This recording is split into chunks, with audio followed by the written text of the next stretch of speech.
abbaab beekaa akkam bultaniisu jenne akkatti bulee abbumaatu beekaa itti Oromooni baga nagaan jiraattan warri baharii barraarra ka jiru cufte nagayni rabbi isin biraa jiraatu nagayni Oromummaa isin biraa jiraatu Oromoonu nagayan qabu keessaa fi alattis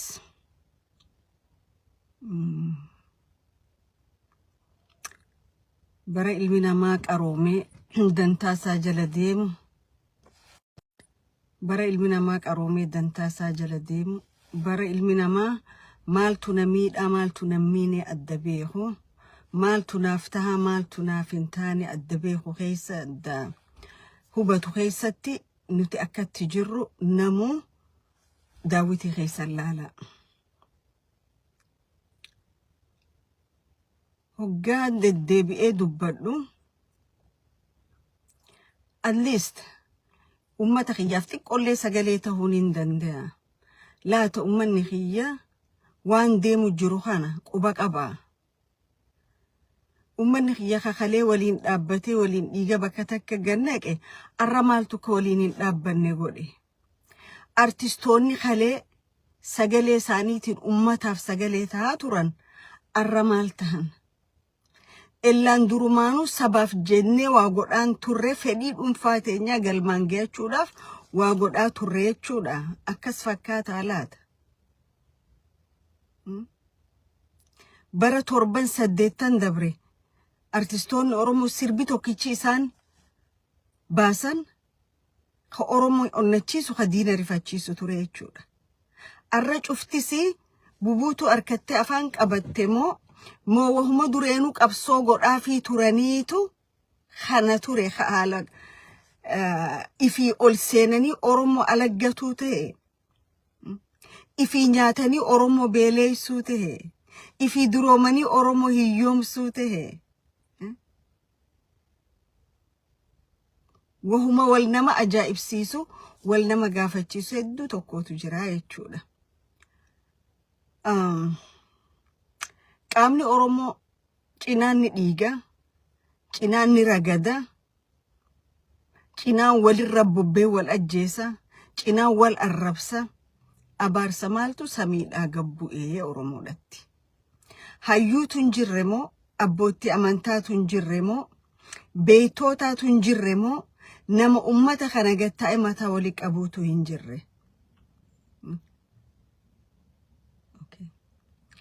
abbootti gadaa akkaan hin jenne abboottiin gadaa warra kotte duudaa ka hidhamee fi magantaa dhayxii warra Oromoo arrabsuuf magantaa dhayxii malee ta Oromoo tana quban qabdu isiin maaliif bakka Oromoo tana biizinesiin hin jiru callaanis hin jiru jechuudha abbootti gadaatis waa hedduudhaan wal taajjabaa jirra waa hedduudhaan akka Oromootti wanni deemu cufti gara nama guba wanni deemnu eessa jirreen akka if gaafannu nu godha warroottan saba biraa ka mootummaa federaalaa keessa jiran bu'aa ummata isaaniitiif fi dantaa ummata isaaniitiif qabsaawaa jiran haga aangoorra jirru naannawalee irraa dhufne ummata keenya jalatti yookaan shanan Soomaalii taja yookaan maarree Soomaalii taja tana jalatti hiree karra harkannee kana boruun harkannu ammaan itti faayidaawaa jirra jedhanii wanni moyyaalee keessa godhamaa jiru waan ministeerri faayinaansii Itoophiyaa harka keessaa qabu jechuudha ilmi shidee kana viidiyoolee naannawuma sanirraa wanni adda addaa hoggaa godhan jarri hoggaa gammadde lafa namaa fudhatanii gammadaniiti akkatti waa iccitiillee garaa keessa qabatan hin beekanii jechuudha arra moyyaalee lafa tana lafa abalu itti dhalate lafa abalu irra hojjetani federaala keessaani ummata Oromoo lafa Oromoo kileem godhaa jiran jechuudha khaanis itti gaafatama biltsiginnaa jettan enyu Adam Farahis achuma keessa taa'eeti ummata Soomaalii haga danda'utti shiftoota isa dirree dhawaatti ol guuru jira jechuudha jarri hoggaa kana laaltan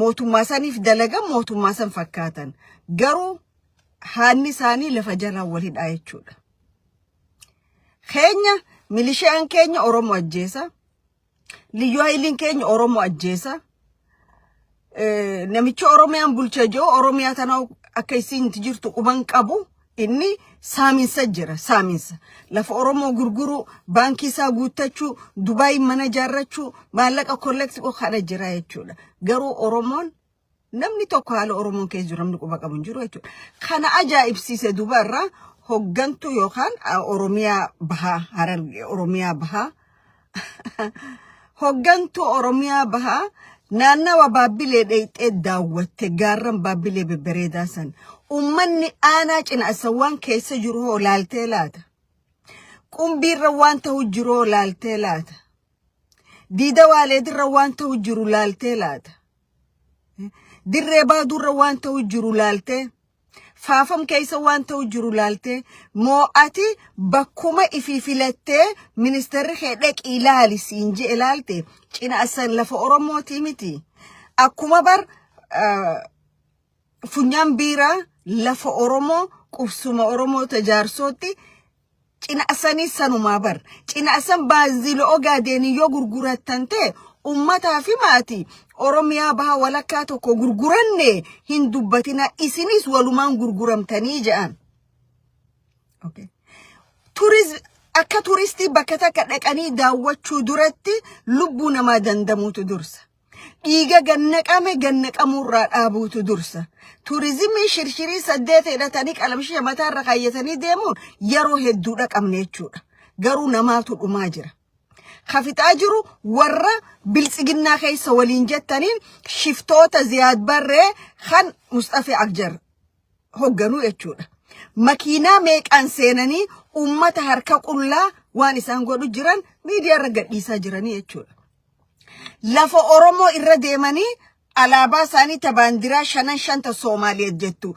urjii 5 isaanii keessa jirtu san bakka iyyuu dhaabbachaa jiranii jechuudha yoo lafa Oromiyaa bahaa guutuu saayin gootanii fi ummata Oromoo lafa tan wajjin isin gurgurree ja'aati himaaf ummanni fala barbaaddataa jechuudha amma dhuguma rabbii mee Oromoo na wajji laala akkanuma na wajji laala Oromiyaan bahaa bulchiinsa ni qaba bulchitoota ni qaba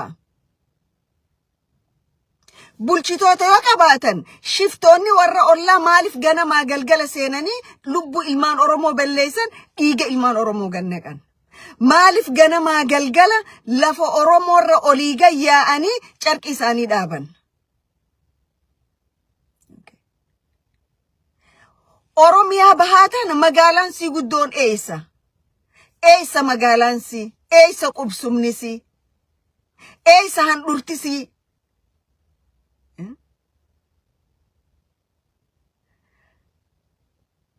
warri ifin beeynee tokko ifin beeyneen Baabbilarraa haga fadis maal jee mooraa bira Oromoo keessa jaaru jira jechuudha ifin beeyneen warri identity crisis qaban warri bakkarraa dhufe beeku garuu bakkarraa dhufe san dinnaay godhee eenyummaa nama biraa fudhatee warra jiraachuu barbaadu tokkootu jira gola Harar sana keessa jechuudha so lafti qubsumti Oromiyaa bahaa qubsumti Oromoota naannawa sanii eessa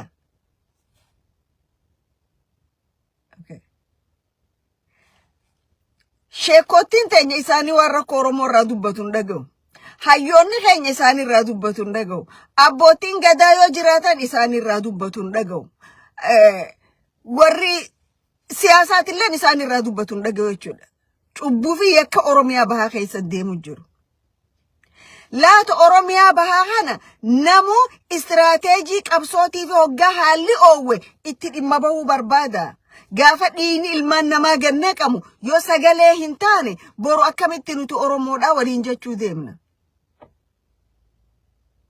akkamitti wal himachuu deemna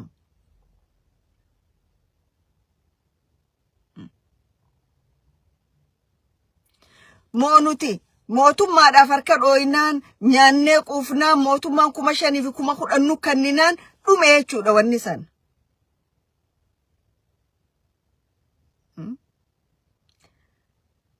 mootummaa sila sirraa'uu danda'ullee kaballeessaa jiru warra calje farso kana jechuudha.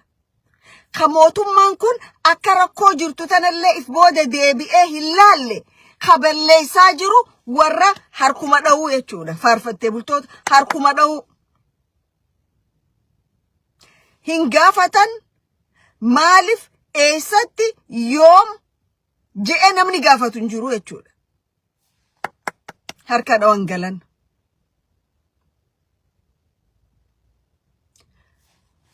Magaalaan anjiru tana rakkoolee amma deemu jirtu kana je'e namni silaa bulchiinsaaf fiigu an ararraadha jalqabee bulchiinsaaf fiiguu kiyyarraa if dhaabee je deebi'e je. Odoo ummanni kiyya rakkoo naannawa kanaa furmaatan harkatiin akkana jirutti hamileen ittiin fiiguun qabu je. Silaa dubartoonni keenya Harargee bahaa bulchitan kun eega ummanni keenya kana dhumee furmaata fuduu hin dandeenye rizaayin goonaa jechuutu isinirra ture. Maaliif? Maallaqa ummataa keessanii kannan baankii teessanii naqattan. Waan ummataa godhaa isiniin jee miliyoon shayyoo isinii kannan miliyoon sadiini kaayyattan miliyoon lama immoo meeshaa hoflaan caphii. Yoo karaa tolchaa jaan karaa ama tokkorra deemame amata lammeessaa diigamu. Yoo mana barumsaa ijaaraa jaan kayoo qilleensi tokko dhufu qorqorroo fuudhee deemu. Maaliif maallaqa san over 80% isinii fudhatee mana galfataa jechuudha. Korrapshinoota waan taataniif rakkoo Oromiyaa bahaa keessa deemu jiru hin dubbattanii jechuudha. Oromiyaa bahaa hoggaan jiru achirraa yamma ibiddi oowwaanii fi lubbuun namaa dhiini namaa akka malee gannaqamu jiraa fi dubbachuu jira malee daangaan Oromiyaa cufti. Oromiyaa dhihaatis yoo agartan bakkuma silaa dhiirti Oromoonni qabna jettu jirtutti faannoon uummata keenya fixaa jirti jechuudha. Jiddugala kanaas yoo agartan sanumaa jechuudha. Booranaas yoo agartan Keeniyaa fi waajjira Finfinnee ministeera diinagdee biraa fi Haga Mustafa wal hidhatanii Oromoota Booranaa Moyyaalerra waan godhu jiran ni agarraa jechuudha. Dhaloota keessaniif maal dabarsitan boru? Dhaloota keessan bara angoorra turre ummata Oromootiif maal goonettanii itti himuu deemtan cundhurtoonni Harargee bahaa bulchitan kun, Oromiyaa bahaa bulchitan kun.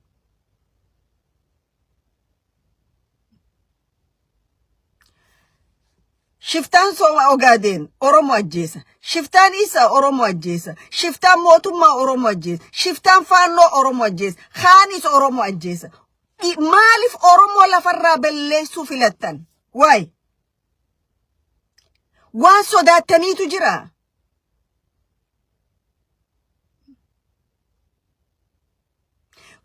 Heddumina isaa sodaattammoo yoo gaafa tokko ta'ee heeruu liqimsa sodaattammoo inni nu mootummaa kasaan ta'in ka isaafuu hin dhaabbatin mootummaa kiyya jee eega fudhate which is wrong at least dhiiga isaa gannaqamu kana maaliif hin eenyeef maaliif hin dandamne haga yooma ati Oromoo boochi an boochi haadha Oromoo 2018 booda ni dabre jee yaanni ellaan waraabeysa afaanii bee qeeransa lafee namaa qoqorsu afaan seenee jechuudha Oromoo. Warra gaafas dhiirummaan isaanii bakka isaa isiin jirtun beeyneetu arra gabbee koornara cufaan Oromoo fixu jira jechuudha.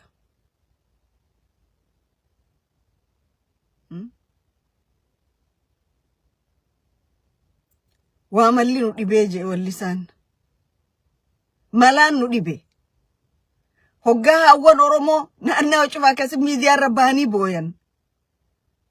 Hoggaa dargaggeessi Oromoo shiftoota biyya san keessaatiin qabamee akkas ta'u nama dhaga'ama namni. Akka Oromoon nama dhaga'ama. Faarsee bultoota taanee lakkii akka fedhan hin jennu. Saba keenya Oromoodha. Saboonni biraa kanaannaa kililii qaban ummata isaanii akkana hin godhani keenya kun maaliif ummata keenya akka diinaan laala?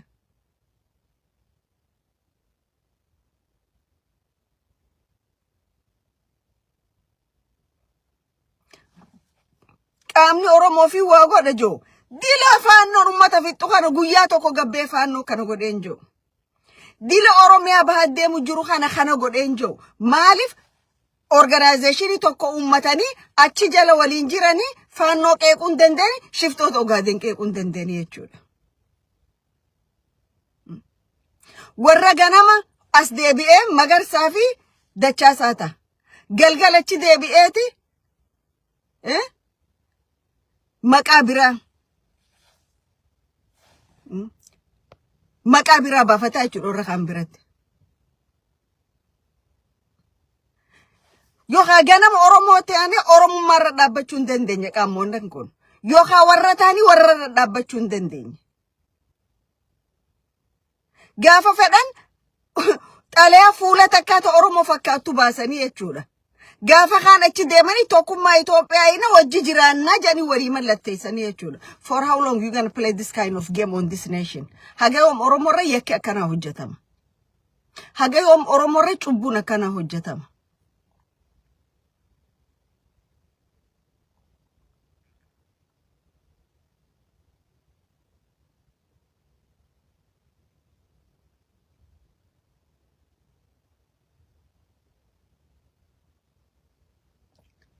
Meejara keenya warri baxraanonni dirree dhawaa keessa qabaa nagadhiisaa jookun baqattoonni isaa dheengadda gaafa Afar seenanii weeraran Afar guyyaa 2-3 keessaa baafte. Humna Ogaadeenillee dabalatanii dhooyteef keessaa baafte jechuudha. Oromoon harka qullaadha. Oromoo ganamaan ableellee irraa guuranii jechuudha. Waan akkan qabdu Oromoon harkisii qullaadha. Ammoo harki keenya qullaadha. Rabbiin keenya nun dinnega. Nama harka qullaa yeroo hunda rabbiitu hojii dhaabbata. Shirri gartee Mustafeenii fi Aadan Faarahii fi gurbaan ministeerri diinagdee Ahmed Shidee godhu jiran abadan isaan nyaadhamu ta'a malee isaanumaa itti nyaadhama malee Oromoon itti nyaadhamu jechuudha. Arrata moyyaalee goolaa jirtu takka obbaleetti Ahmed Shideetii miti. Tamallaqa ganneeyxee akka Oromoon buqqaatu Oromoo irratti diina kakaasaa jirtu warra isaanii kakaasaa jirtu isiidhaami haafiin Oromoodha haafiin maarreedha jaan. Oromoo taanaan Oromoo ta'ii dhaabbadhu haafii taanaan haafii ta'ii jiraadhu maa haafaa fiidhettee asii achi fiidda.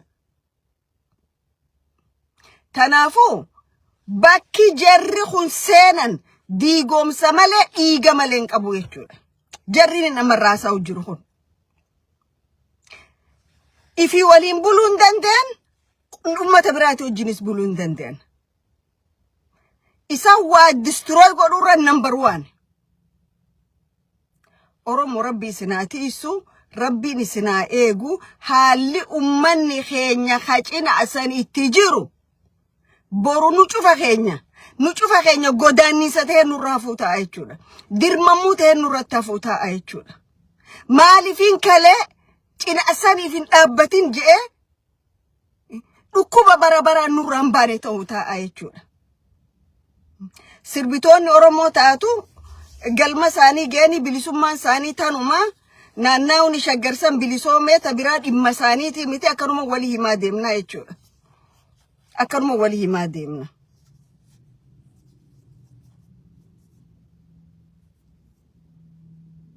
Jeneraalonni Oromoo taatu galmee seenaati irratti isinii barreeffama.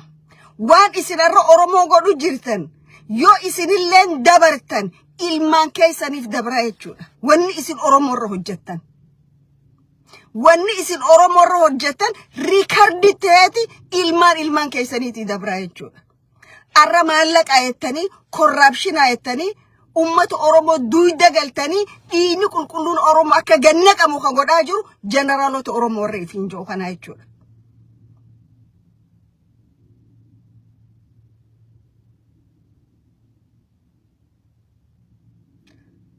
Jara keenya fayyaa ta'a cinaasaniif sagalee ta'a cinaasaniif lubbuun Oromoo yeroo tokko asitti gaafa mucaan biyya gurraachaa tokko poolisii miidhame Black Lives Matter ja lubbuun Oromootis lubbuudha. Lubbuun Oromoo lubbuu nama tokkootii gadi mitis lubbuu nama tokkootii olii mitis lubbuun ilma namaa lubbuudha. Lubbuun Oromoo ta dirree dhawaa keessa guyyaa adii rasaasa shiftoota isaatiin ajjeefamte namni isii ajjeese arrallee achi jira jechuudha dirree dhawaatiif shinniilee jidduu. Namni maa goote je'uun hin jiru. because hiddaa dhiiga malee dhandhachin dhiiguu jechuudha. Warri magaalaa san bulchu silaa onne dhawata oromummaa qabaatanii nama san seeraaf dhiyeessanii jechuudha murtiitti kannan. Dhiiga Oromoo qabaachuu qofaa miti. Hadooddi ilma namaa qabaachuudha. Kantiibaan Dirree Dhawaa gaafa fedhol bee baza haasaa hoggaa shamadaana taphatee quufe miidiyaa warraatirra dhaqeeti inni Oromoo ayidallam izaa taqammatku Oromoo tamii achi taa'isiin jebboleessu Oromoo tamii naa taa'isiin jechisa kaayyate. Ati kasi kaayyate Abiyyi Ahmadi biltsiginnaadha. Oromoon waan addaa naa godhisiin hin jenne. Oromoon gubboo fudhattee namiidhuu dhiisii siin jette. Oromoon nama na ajjeese seera dhiyeessuu dhabdeeti gubboo warrarraa fudhattee dhiiga kiyya dhooystee dhiiga kiyyan dhiminii siin jechuu jira bakan garum. Simple as that.